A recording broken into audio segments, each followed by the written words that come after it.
এখানে ফ্রিজ থেকে মাছ বার করে নিয়েছি। আগের দিন বাজার করা ছিল, এখন বাজে ভোর 5টা। আর আগের দিন তোমাদের কাছে পালং শাকটা রাতের বেলা যে ভিডিও শেয়ার করেছিলাম সেখানে দেখিয়েছিলাম বেতো শাক আর পালং শাক কেটে বেটে গুছিয়ে রেখেছিলাম। শুভ সকাল বন্ধুরা, আজ হলো সোমবার ভোর 5টা থেকে আমি কি কাজ করছি সেটা তোমাদের কাছে শেয়ার করছি। রোজের এটা কাজ আমার, মানে বলতে পারো মাসের পর মাস, বছরের পর বছর এই কাজ চলছে যে ভোরবেলা উঠেই ডেলি রুটিন আমার রান্না করাটা। তা যাই হোক, এখানে শাক কুচিয়ে নিচ্ছি, বেতো শাক মানে ভাত বসিয়ে দিয়েছি। মাছের ঝোল করব, পালং শাক করব আর বেতো শাক ভাজবো বেগুন দিয়ে। তা আগের দিন কেটে বেটে গুছিয়ে রেখেছিলাম রবিবার রাতে, আর আজ হলো সোমবার ভোর। তা রাতের দিকে শাক পাতা যখনই আমি রান্না করি তা সেটা বুঝে শুনে আমি রাতেরবেলা গুছিয়ে কেটে বেটে গুছিয়ে রাখি। তা যাক, শাক ধুইনি, সকালবেলা ধুলাম। আর এখানে দেখো মাছগুলোকে মাখিয়ে নিচ্ছি নুন হলুদ দিয়ে। তা যাই হোক, মাছের ঝোল করব মটরশুঁটি দিয়ে, আর মটরশুঁটি বেছে নিয়েছি আর হাতে বাটা মশলা দিয়ে করব, কারণ আমার মিক্সচারের বাটিটা বেশ কিছুদিন ধরে খারাপ হয়ে আছে আর সময় পাচ্ছি না যে মিক্সচারের বাটিটা আমি দোকানে নিয়ে যেয়ে ওটা ঠিক করব। তা যাই হোক, এখানে মাছ ভাজা হয়ে গেছে, ভাত নামিয়ে ফেলেছি আর বেতো শাকটাও ভাজা হয়ে গেছে। ভোরের রান্নাটা তোমাদের কাছে খুব আস্তে ধীরে সুস্থে আমি শেয়ার করতে পারি না, কারণ আমাকে 1.5 ঘন্টার মধ্যে বা এক ঘন্টার মধ্যে আমাকে রান্নাটা কমপ্লিট করতে হয়। আর ছেড়িয়ে মানে খুব একটা গুছিয়ে বেছে রান্না করতে পারি না, মানে আগোছালোভাবেই রান্নাটা করতে হয়। চতুর্দিকে জিনিস ছড়ানো ছিটানো থাকে, ওখানে ক্যামেরা অন করে ভালোভাবে যে তোমাদের দেখাবো সেটা পারি না। এখানে দেখো কমপ্লিট আমার বাকি রান্না যে রয়েছে আর ওর টিফিন আমি ওকে গুছিয়ে দিয়ে দিয়েছি।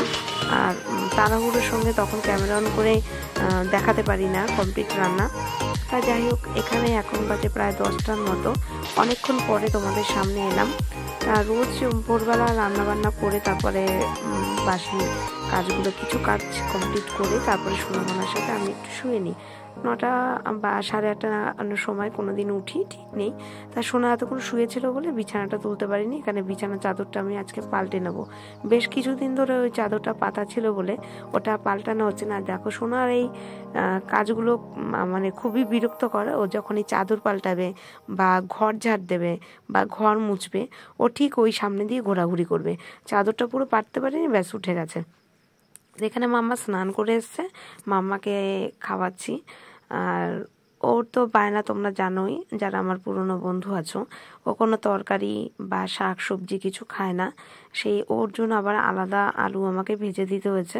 তা ডাল, আর ওর একার জন্য ডালটা করলে না ডাল নষ্ট হবে, আর তার জন্য বললাম ঘি আর আলু চাকচাক করে ভেজে দিয়েছি, তাই দিয়ে সোনাকে ভাত খাওয়াচ্ছি।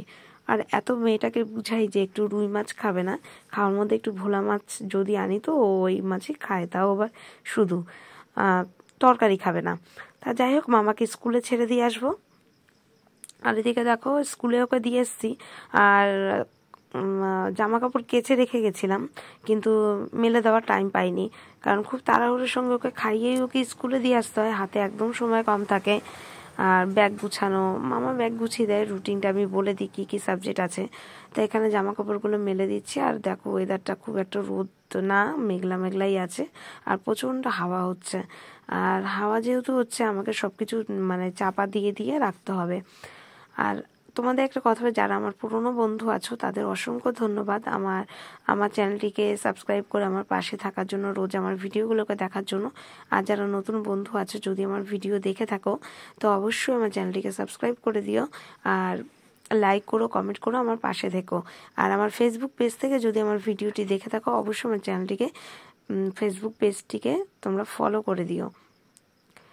তাই এদিকে সোনামানা জামা কাপড়গুলো মেলে তারপরে চলে যাব নিচে যেয়ে কিছু একটা টিফিন করে নেব। আর মেয়েকে ছেড়ে দিয়ে আসার পর এই ড্রেসটা চেঞ্জ করা হয়নি, নাইটি পরে নেবো, যেহেতু আমার নিচে যে ঘর মুছতে হবে। আর এদিকে চলে এলাম, টিফিন করেছি সেটা তোমাদের কাছে শেয়ার করিনি, অল্প করে একটা বাটিতে করে ভাত খেয়ে নিয়েছি, কারণ অনেকটা বেলা হয়ে গেছে, এখন প্রায় 1টার কাছাকাছি বাজে, আর আমি এখন ঘর মুছে নিচ্ছি। আর এই যে ওয়েদারের জন্য তোমাদের কি বলবো, ঘর মানে না মুছলেও হয় না, আবার মুছলেও না কেমন মেঝেটা প্যাচ প্যাচ থাকে, কেমন একটা বিরক্ত লাগে। এটা তোমাদেরও হয় কি না তোমরা আমাকে কমেন্টে বলো। মানে মনে হচ্ছে কি ঘর কেমন একটা, মনে কি নোংরা নোংরা একটা ভাব, মানে ঘর থেকে যায় না, মানে মুছে নিই তাও সেই পাখা চালিয়ে দিই। আর আমি যখনই 12 মাসি ঘর মুছলে না আমার পাখাটা চালাই, কারণ সোনা কী করে ও বারবার ঘর মোছার পরেই ও হাঁটাচলা করবে সেই ভিজে জায়গা থেকে। আর কি হয়, ভিজে অবস্থায় যদি পায়ের ছাপ পড়ে যায় দেখবে পরে ওই মেঝেতে দেখতে খুব খারাপ লাগে, বাজে লাগে, মনে হয় না যে ঘর মোছা, মনে কি কেমন কাদা কাদা ছাপ ছাপ থাকে। তাই যাই হোক আমি পাখাটা চালিয়ে দিই যাতে তাড়াতাড়ি শুকিয়ে যায়। আর সোনা খুব দুষ্টু, ও আগা করে এই কাজটা করে। যখনই তুমি ঘর ঝাড় দেবে তখন তোমার ঝাঁটার আগে পিছে হাঁটবে, যখন ঘর মুছবে তো তখনই ওই জায়গাটাই ও না হলেও 15 বার 20 বার করে হাঁটবে, যাতে এটাও ওর বুদ্ধিতে, জানি না ও কি দুষ্টুমি পায়, ও যেটা হয়তো ওর কাছে এটা খেলা লাগে তার জন্য এটা করতে থাকে। এখানে চলে এলাম স্নান করে, অনেকক্ষণ পরে এসেছি, প্রায় এখন 2:10 হয়ে গেছে। আর কিছু ভিডিওর একটু কাজ ছিল সেটা করছিলাম। আর এদিকে সোনাকেও স্নান করিয়ে দিয়েছি। আর সোনাকে দেখতে পাবে তোমরা, আমি গেঞ্জি চেঞ্জ করি না, হয়তো অনেকে লাগতে পারে যে সোনাকে একই গেঞ্জি পরিয়েছি, কারণ ওকে রাত্রিবেলা আমি খালি গায়ে ঘুম পাড়াই, কারণ ও পুরো মুড়ি দিয়ে ব্ল্যাঙ্কেটের নিচে ঘুমায়। আর তাতে ওর গায়ে কোনো গেঞ্জি রাখি না, এতে অসুবিধা হতে পারে। আর যেহেতু ওর অসুবিধা সুবিধা যাই হোক না কেন, ও কিন্তু কিছু বলতে পারে না। আর মানে জেগে থাকলে যতটা সম্ভব ওপর থেকে যতটা আমি বুঝি, আমি মা হয়েও ওর যদি কোনো অসুবিধা হয় ভেতরে, সেটা তো আমি বুঝতে পারি না, যেহেতু ও মুখে কিছু বলে বোঝাতে পারে না। সেই কারণে সকালবেলা অনেকটা বেলায় উঠে এই গেঞ্জিই পরাই। সেই কারণে ও কিন্তু গেঞ্জি খুব নোংরা করে না, যেটা সকালবেলা অত বেলায় পরিয়ে দিই। সেই কারণে স্নান করি আমি ওই গেঞ্জিটাই আবার পরাই। আর বারবার পাল্টানো হয় তো বিকেলবেলা আবার চেঞ্জ করে দেবো, আর গরমের দিন হলে তো বারবার চেঞ্জ করি। আর এখানে চলে এলাম পুজো দিতে, এখানে চলে এলাম আমি ভাত খেতে।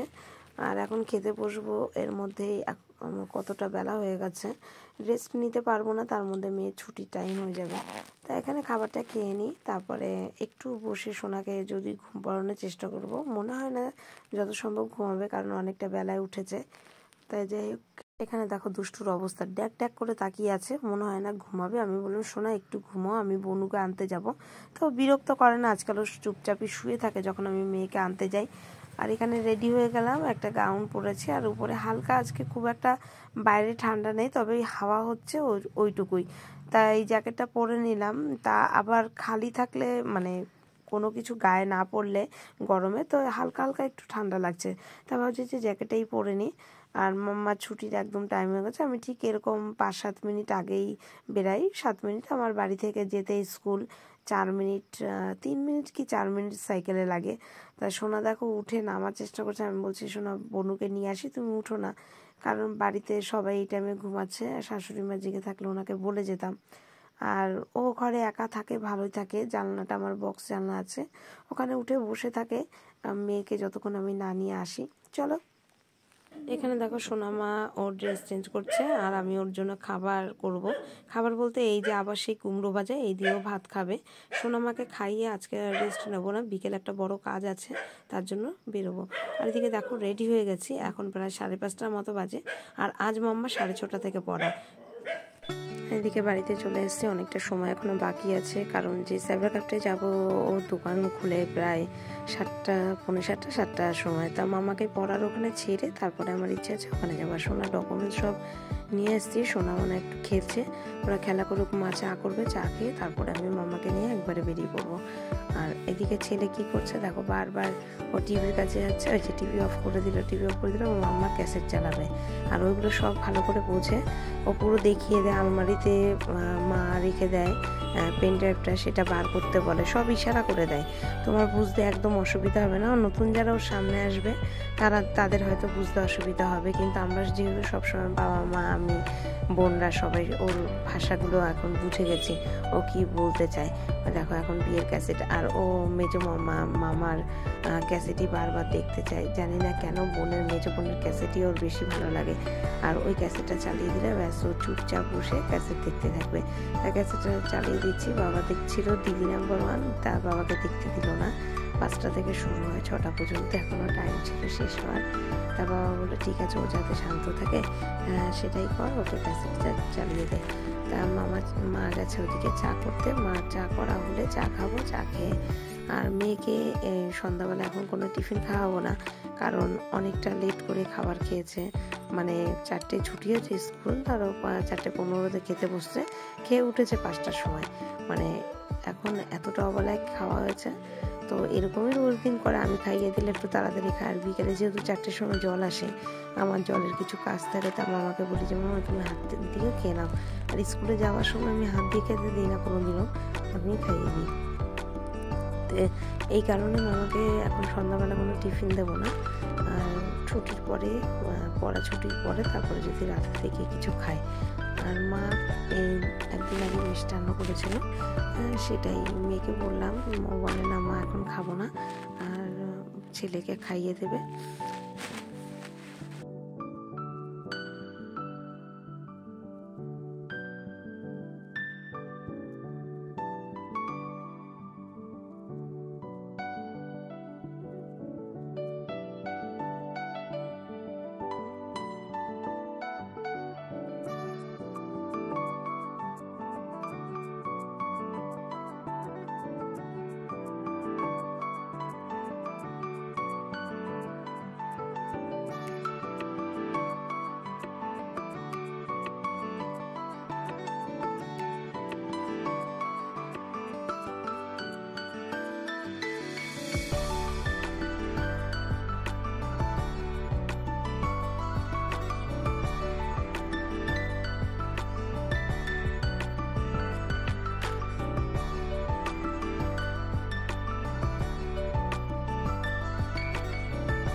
এখানে চলে এসেছি, দেখো এখানে বসে আছি, অনেকটা ভিড় পড়েছে, তবে ও বলেছিল ও চেষ্টা করবে, ঠিক করতে পারবে কিনা আমি বলতে পারবো না। আমি কার্ডটা করতে পেরেছি, এবার কিভাবে বাড়িতে আসবে সেটা ও বলতে পারবে না, বলতে পারেনি। যাই হোক, ও আগে কোনোদিন ইউডিআইডি কার্ডটা করেনি, সেই কারণেই ওকে বলে বলে অনেক কিছু, বোনের হাজব্যান্ডও ওকে ফোনে বলে দিয়েছে, তারপরেও সেইভাবে করেছে। আসলে ছোটো বোনের হাজব্যান্ডই করে দিচ্ছিল ফোন থেকে, ফোনে সব ডকুমেন্টসগুলো সাইজে আসছিল না, ফটো এগুলো সাইজে আসছিল না বলেও ফোন থেকে করতে পারিনি, যার কারণে আমাকে ওখানে যেয়ে বসে করতে হয়েছে। তাই এই কার্ডটা কী কারণে কি সব কার্ড আসুক তারপর তোমাদের বলবো। সোনা লাইফ ইন্স্যুরেন্সের ব্যাপারে সব কিছু ডিটেলস আগে সব কিছু কমপ্লিট হোক, তারপর তোমাদের বলবো। কিন্তু আমি খুবই খুশি যে, মানে এতটা আনন্দ যে আমি খুব ভয় ছিলাম যে এটা যদি না করতে পারি তো আমি ওর লাইফ ইন্স্যুরেন্সটাও করতে পারবো না, সেই কারণে ওটা ফর্ম ফিল আপ হবে, মার্চে জমা দিতে হবে আমাকে। তাই এই কার্ডটা চলে আসার পরে আমার হাতে, তারপরে বাকিটা যা প্রসেস আছে সেটা বাদ বাকিটা পরে করা যাবে। তাই এটাই হলো আসল, এটা না হলে ওটা হবে না। তা যাই হোক, ভিডিওটা আজকের মতো এখানে শেষ করবো। সবাই ভালো থেকো, সুস্থ থেকো, আর এই কামনাই করি। আর নতুন আরেকটি ভিডিও নিয়ে সামনের দিন আমি আবার তোমাদের সামনে আসবো। ভালো লাগলে অবশ্যই আমার চ্যানেলটিকে, যারা পুরনো নতুন বন্ধু আছো তারা সাবস্ক্রাইব করে দিও, পুরনো বন্ধু যারা আছো তাদের অসংখ্য ধন্যবাদ আমার পাশে থাকার জন্য।